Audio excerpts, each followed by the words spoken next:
मेरे भीम ने लड़ी लड़ाई रे इस राज के लिए, मेरे भीम ने लड़ी लड़ाई रे इस राज के लिए, और चारों बच्चे चले गए समाज के लिए। आज हम रोहतक बहुजन समाज पार्टी के कार्यालय पे आए हुए हैं और आज हमारे सामने एक जानी मानी हस्ती जो बहुजन राष्ट्रीय कलाकार हैं मंजीत सिंह मेहरा, जिनको बहुजन चैनलों ने राष्ट्रीय संगीत सम्राट अवार्ड से नवाजा है। आज हम उनसे बात करेंगे और उनकी रागनी भी सुनेंगे। मंजीत जी, आपका BSNSR न्यूज़ में बहुत बहुत स्वागत है। जी, सबसे पहले तो मैं आपके चैनल का धन्यवाद करता हूं कि आप बहुजनों की आवाज़ उठाने का काम करते हैं, क्योंकि दलितों के आजकल जो मीडिया जो है वो दलाल मीडिया हो गया है। मिस्टर मोदी की दलाली खाता है और उनकी बात दिखाने का काम करता है। आप बहुजनों का, दलितों का जो बात उठाने का काम करते हैं, सबसे पहले मैं आपके चैनल का धन्यवाद करता हूं। बहुत बहुत धन्यवाद, बहुत बहुत साधुवाद। और साथियों को जय भीम जय भारत कह कर के मैं अपनी बात को शुरू करता हूं। साथियों, आज हम बहुजन समाज पार्टी के दफ्तर में आए हैं, जो हरियाणा का यहाँ पर बहुजन समाज पार्टी का दफ्तर है। वहाँ पर हमारी मीटिंग होगी, उसमें चर्चा होगी कि बहुजन समाज पार्टी की सरकार कैसे बनाई जाए। हमारे जो दर्शक हैं वो आपसे जो आपकी एक तो आने वाली रागनी सुनना चाहते हैं और जो आपकी सबसे बेहतरीन रागनी हो, जो बहुजन महापुरुषों के लिए हो, उसको आप सुनाएं। जी, आप बहुत सारे गाने मेरे चैनल पे सुन चुके होंगे। मंजीत मेहरा के नाम से, सिंगर मंजीत मेहरा के नाम से यूट्यूब पे सर्च करेंगे तो आपको उसमें लगभग सारे गाने मिल जाएंगे। तो उसमें 2-3 लाइनें मैं आपको सुनाना चाहता हूँ, जिसको माननीय बहन जी भी पसंद करती हैं, क्योंकि दफ्तर के सामने हम खड़े हैं तो बहन जी एक गाने को बड़ा पसंद करती है। गाने की चंद लाइनें मैं आपको सुना रहा हूँ। कैसे? भाई और हमारी जान BSP, तेरे पे कुर्बान BSP, तू तो गरीबां की पालनहार है, सोच लिया तेरे बिना ना अब गुजारा है, गरीबों से तो सारी पार्टी करे किनारा है। एक मायावती बहन है जिसने उभारा है, एक मायावती बहन है जिसने उभारा है, मेरे बाबा साहेब अमर हैं सबका नारा है। भाइयों रे हमारी जान BSP, तेरे पे कुर्बान BSP, तू तो गरीबां की पालनहार है। साथियों, इसी तरह से पार्टी के गाने बहुत आपको सुनने को मिलेंगे। एक गाने की चंद लाइनें मैं आपको सुना रहा हूँ। जो बिकने वाले लोग हैं उसके लिए मैंने 2006 में किया था और माननीय बहन जी को साथियों झुंझुनू राजस्थान में वो गाना सुनाने का काम किया था। वो भी जो बिकाऊ लोग हों भी ध्यान से सुना और जो टिकाऊ लोग हों भी इसको ध्यान से सुने। लाइनों को कैसे? भाई होगा सदा सम्मान मिशन में टिकने वालों का, भाई होगा सदा सम्मान मिशन में टिकने वालों का, और पार्टी का क्या दोष, दोष तो बिकने वालों का। साथियों, पार्टी का क्या दोष, दोष है बिकने वालों का। सबका श्री राम जी ने पार्टी बनाई, मंत्री MLA की सीट जिताई। सबका श्री राम जी ने पार्टी बनाई, मंत्री MLA की सीट जिताई। इलाज क्या दिल के कालों का, और पार्टी का क्या दोष, दोष है बिकने वालों का। साथियों, पार्टी का क्या दोष, दोष है बिकने वालों का। बिजली की पावर हो ज़्यादा, बल्ब फ्यूज यारो हो जाता, गरीबों की झोपड़ी तड़वा कर जो अपने हैं महल बनाता, माया में अंधा हो जाता। ये उन बिकाऊ नेताओं के लिए, माया में अंधा हो जाता। इलाज क्या दिल के कालों का, और पार्टी का क्या दोष, दोष है बिकने वालों का। साथियों, पार्टी का क्या दोष, दोष है बिकने वालों का। और जो बिकाऊ नेता आपके बीच में आए तो उनका क्या इलाज करें, इन लाइन को गौर से सुनना जरा समाज के लोगों। कैसे? भाई बिकने वाला है अत्याचारी, बिकने वाला अत्याचारी, फिर भी मांगे मदद तुम्हारी। अरे जूते मारो बारी बारी, जूते मारो बारी बारी, न तरस करो सालों का, और पार्टी का क्या दोष, दोष है बिकने वालों का। साथियों, पार्टी का क्या दोष, दोष है बिकने वालों का।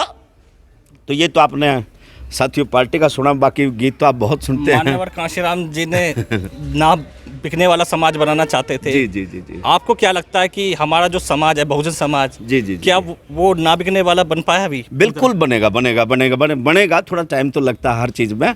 तो मानवर साहब काशीराम जी पारदर्शी थे। उन्होंने कहा था कि एक दिन कांग्रेस पार्टी का पतन होगा और पतन का कारण बहुजन समाज पार्टी होगी।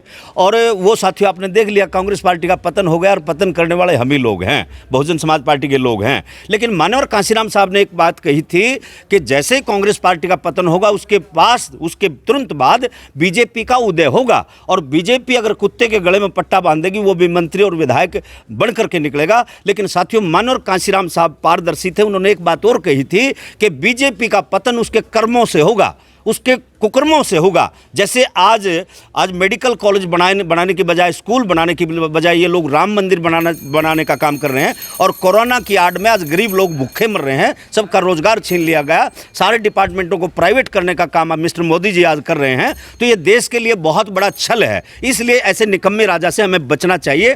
तो साथियों ऐसे लोगों को हमें सबक सिखाना होगा। इसको लेकर के मैं चंद लाइनें और लिखने का काम किया, जरा गौर से सुनना। कोरोना पे कैसे, हाँ भाई, कोरोना ने कर दी सबकी बंद बोलती, इस कोरोना ने कर दी सबकी बंद बोलती, और मनुवाद और पाखंडवाद की पोल खोल दी, इस कोरोना ने कर दी सबकी बंद बोलती, इस मनुवाद और पाखंडवाद की पोल खोल दी। कैसे आया कोरोना? भाई कोरोना अमीर लेके जहाज में ये आया, कोरोना अमीर लेके जहाज में ये आया, गरीब आदमी सड़कों पे तूने क्यों रे दौड़ाया, गरीब आदमी सड़कों पे भाई तूने क्यों दौड़ाया।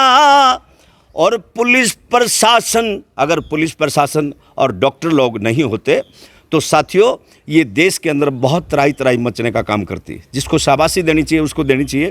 लेकिन कोरोना जो आया ये हमारी सरकार, निकम्मी सरकार की बदौलत आने का काम किया, क्योंकि गरीब लोग तो कोरोना लेके नहीं आए। जो अमीर लोग विदेशों में पढ़ने का काम करते थे वो हवाई जहाज़ में बैठ कर के आए। अगर ये टाइम पे उनका चेकिंग करते या वहीं पर मेडिकल में शिफ्ट कर देते तो कोरोना देश में नहीं फैलता। ये कोरोना महामारी जो फैली है मिस्टर मोदी की देन है। जी बोलिए। जो कोरोना महामारी अमीर लोग लाए थे, जी। लेकिन उसकी सजा गरीब लोगों को भुगतनी पड़ी थी। जी, जी, जी। आपने देखा होगा प्रवासी मजदूर लोगों को लाठियां तक खानी पड़ी और अपने गांव में उनको पैदल जाना पड़ा। इसको लेकर आप क्या कहना चाहते हैं? जी बहुत तराई तराई मचने का काम किया। इसलिए कोरोना जो है सारी के सारी षड्यंत्र है।